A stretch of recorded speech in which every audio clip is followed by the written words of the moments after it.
Welcome to JBB Daily News.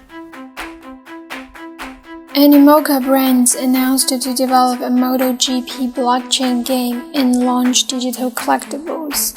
This game will be available when the MotoGP 2020 season starts next year. The round-based multiplayer 3D strategy game will launch its opening testing in September 2018.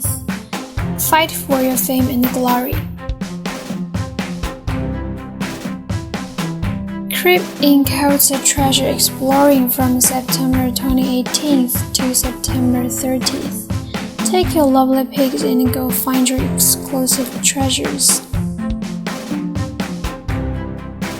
MixMarvel will hold a launch conference in Seoul on September 27th, presenting the MixMarvel Platform 1.0, upgraded rocket protocol, and 3 original games. Hero Sphere issued new fantasy items. What are new fantasy items? How they affect the game? Why do they improve the overall experience?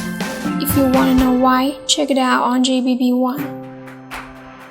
Thanks for listening. See you next time.